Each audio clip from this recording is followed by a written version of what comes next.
안녕하세요 여러분. 4월 20일 월요일 아침이 밝았습니다. 어제는 예배 잘 들으셨나요? 오늘 또 새로운 한 주, 새로운 하루를 주님의 말씀 묵상하며 함께 시작하려고 합니다. 오늘 우리에게 주신 하나님의 말씀은 에베소서 2장 11절로부터 18절까지의 말씀인데요. 제가 봉독해 올리겠습니다. 그러므로 생각하라. 너희는 그때 육체로는 이방인이요 손으로 육체에 행한 할례를 받은 무리라 칭하는 자들로부터 할례를 받지 않은 무리라 칭함을 받는 자들이라. 그때 너희는 그리스도 밖에 있었고 이스라엘 나라 밖의 사람이라. 약속의 언약들에 대하여는 외인이요 세상에서 소망이 없고 하나님도 없는 자이더니 이제는 전에 멀리 있던 너희가 그리스도 예수 안에서 그리스도의 피로 가까워졌느니라. 그는 우리의 화평이신지라. 둘로 하나를 만드사 원수된 것 곧 중간에 막힌 담을 자기 육체로 허시고 법조문으로 된 계명의 율법을 폐하셨으니 이는 이 둘로 자기 안에서 한 세 사람을 지어 화평하게 하시고 또 십자가로 이 둘을 한 몸으로 하나님과 화목하게 하려 하심이라. 원수된 것을 십자가로 소멸하시고 또 오셔서 먼 데 있는 너희에게 평안을 전하시고 가까운 데 있는 자들에게 평안을 전하셨으니 이는 그로 말미암아 우리 둘이 한 성령 안에서 아버지께 나아감을 얻게 하려 하심이라. 아멘. 주님의 말씀입니다. 주님께 감사드립니다. 이 시간 오늘 우리에게 주신 말씀 가지고 예수 그리스도 우리의 평화라는 제목으로 말씀을 증거하도록 하겠습니다. 지금 우리가 살고 있는 이 현실 세계는 평화로부터 상당히 멀리 떨어져 있는 세상이 되어버린 것 같습니다. 이스라엘과 팔레스틴이 싸우고 있고요. 또 이스라엘과 이란이 전쟁을 벌이고 있습니다. 러시아가 우크라이나를 침공한 지 2년 이상 되어 지금 전쟁이 지속되고 있습니다. 남한과 북한도 일촉즉발의 경쟁 중에 지금 휴전 상황입니다. 미국과 중국이 세계의 패권을 놓고 경쟁 중에 있습니다. 이데올로기가 다르고 종교가 다르고 피부색이 다르고 또 성이 다르다는 이유로 얼마나 많은 갈등이 이 세상에 일어나고 있습니까? 또 지금은 지구온난화의 문제로 인간과 자연이 갈등하는 새로운 갈등의 양상도 나타나고 있습니다. 도대체 이 말세지 말에 우리에게 허락된 평안이 언제쯤 다가오게 될까요? 오늘 말씀은 이를 위해 먼저 기억하라 이렇게 말씀합니다. 오늘 말씀의 시작은 그러므로 생각하라 이런 구절입니다. 그런데 여기서 생각하라는 헬라어의 원뜻은요, 기억하라는 뜻에 가깝습니다. 그러니까 화평한 삶, 평화의 삶을 살아가기 위해 반드시 생각하고 기억할 그런 내용이 있다는 것입니다. 오늘 11절 12절에서 바울이 기억하라는 것은 성도들의 과거였습니다. 먼저는 육체로 할례받지 않은 자였고 그리스도 밖에 있는 자였고 이스라엘 나라 밖의 사람이었고 약속의 언약을 받지도 못했고 세상에 소망도 없는 사람이었습니다. 하나님 없이 한마디로 하나님으로부터 멀리 떨어져 있는 사람에 불과했다는 거죠. 바울이 이토록 이 에베소 성도들의 과거를 상기하고 있는 이유는 지금 에베소 교회가 처한 상황과 관련되어 있습니다. 초대교회 거의 대부분의 교회가 비슷한 갈등을 겪고 있었는데 유대인 출신으로 초대 기독교로 개종한 사람들과 그 지역, 이방 지역의 본토 교인들 간의 갈등이 상당히 심각했었습니다. 로마의 교회는 먹는 문제로 갈등이 심했고요. 고기를 먹느냐 마느냐의 문제로. 이 에베소 교회는 할례의 문제가 큰 갈등의 요소가 되었습니다. 유대인 교인들이 이방 본토 교인들에게 할례를 받지 않으면 구원받지 못한다는 이 율법의 요소를 교회 안으로 그대로 들어와서 그들에게 강요하고 있었던 것입니다. 당연히 본토 교인들은 이 율법과 유대인들에 대해 매우 강한 반감을 갖고 있었던 것이고요. 이것이 에베소 교회 안에 심각한 분열을 낳고 있던 상황이었습니다. 하지만 그 분열의 상황이 이제는 복음 안에서 변화될 수 있다. 이것이 바울의 지론입니다. 13절을 보면은 이제는 이란 문구가 등장하고 있죠. 전에는 그리스도로부터 멀어져 있었기 때문에 이방인과 유대인도 멀어졌다. 하지만 이제는 공동체 안에 어떤 차별도 있을 수 없다는 것입니다. 왜냐하면은 그리스도와 우리의 관계가 삼각관계와 같습니다. 그리스도께서 꼭지점이 계시고 이방인 성도들과 유대인 성도들이 이 삼각형의 또 다른 꼭지점을 이루고 있었기 때문이죠. 하지만 이방인도 그리스도와 가까워지고 있고 유대인들도 그리스도와 가까워지면서 어떻게 됐다고요? 각 변의 길이가 짧아지게 되었다. 가까워지게 되었다는 것입니다. 이것은 교회 안에 이방인과 유대인들에게만 해당되는 게 아니죠. 부부관계도 마찬가지입니다.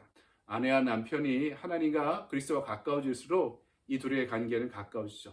연인들도 그리스도 안에서 서로 교제할 때 서로가 그리스도에게 가까워지며 서로에게 가까워지는 것입니다. 이것이 하나님이 우리를 가깝게 만드는 새로운 공식이 되었던 것입니다. 더 이상 주님 안에는 우리가 주님 안에 가까워짐으로 인해 더 이상 어떤 차별도 없다는 것이죠. 신분, 학력, 신앙의 연수, 이 교회 개척 멤버인지 나중에 온 사람인지 남자인지 여자인지 목사인지 평신도인지 그분도 필요 없다는 것입니다. 여러분, 저를 목사라고 불러줄 때 그 권위는 이 목사라는 명칭에 있지 않습니다. 저를 목사로 부르시고 사용하시는 하나님께 그 권한이 있는 것이고 권위가 있는 것이죠. 저와 여러분이 만나는 것도 교회 안에 형제, 자매 간의 그 성도 간의 교제의 기초에 있는 것입니다.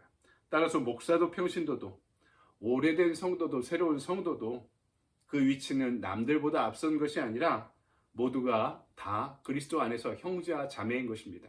다만 우리에게 필요한 공식은 서로가 다 그리스도께 가까워질 때 우리의 관계가 가까워질 수 있다는 진리인 것입니다. 두 번째로 오늘 말씀은 막힌 담을 허무시는 그리스도를 우리에게 알리고 있죠.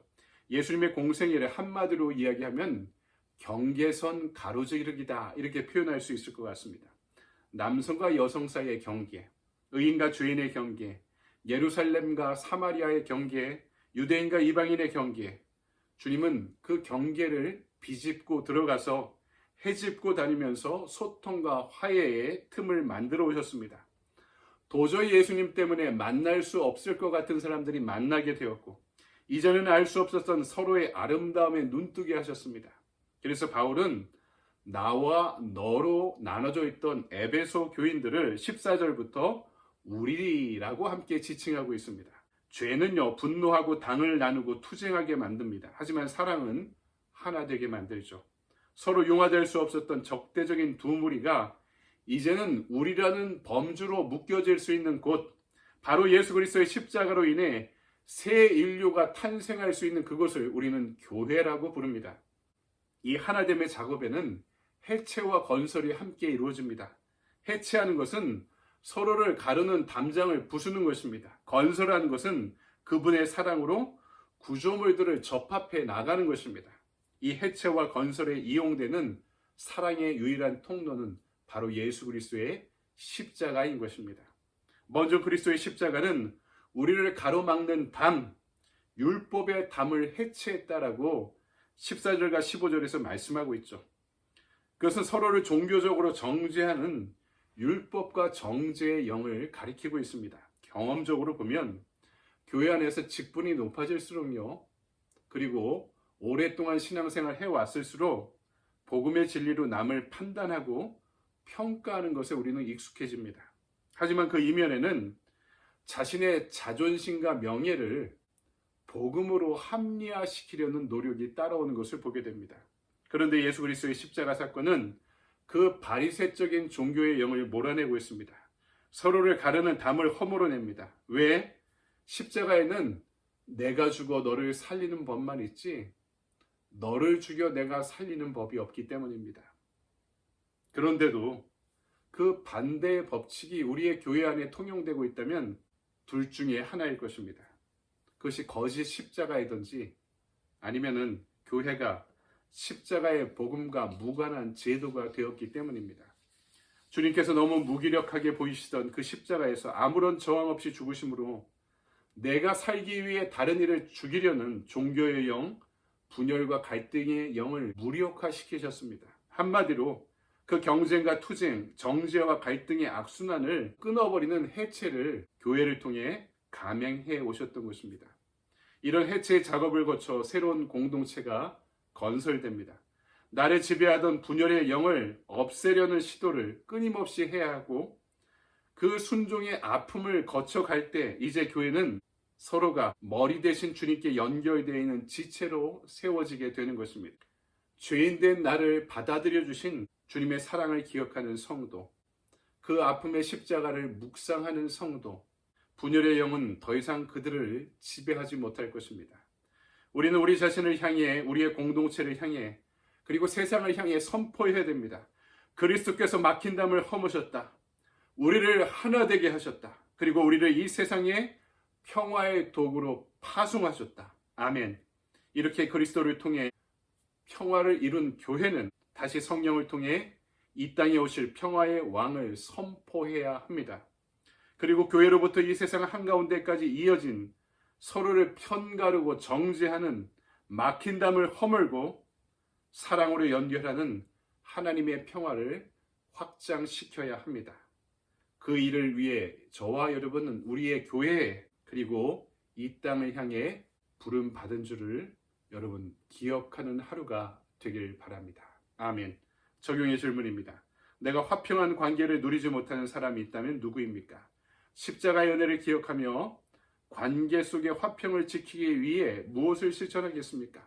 세상을 살다 보면 또 교회 안에서 신앙생활을 하다 보면 우리의 마음을 또 서로의 마음을 불편하게 만드는 관계가 형성될 수 있죠. 그래서 오늘의 액션 플랜입니다. 화평에 필요한 상대를 위해 중보의 기도를 드리기. 여러분, 중보의 기도는 나 자신을 위한 기도보다 힘이 셉니다. 왜냐하면 나 자신을 위한 기도에는 언제나 나의 욕망과 이익이 개입될 수 있지만 남을 위한 기도는 그만큼 헌신적이고 순수하기 때문입니다. 오늘 우리 하루 기도할 때 나와의 화평이 필요한 상대를 위해 순수한 마음으로 우리의 관계에 담을 허무는 그리스도의 십자가를 의지하며 바로 그분을 위해 기도할 수 있는 저와 여러분의 복된 하루 되길 바랍니다. 여러분 오늘도 좋은 하루 보내십시오. 감사합니다.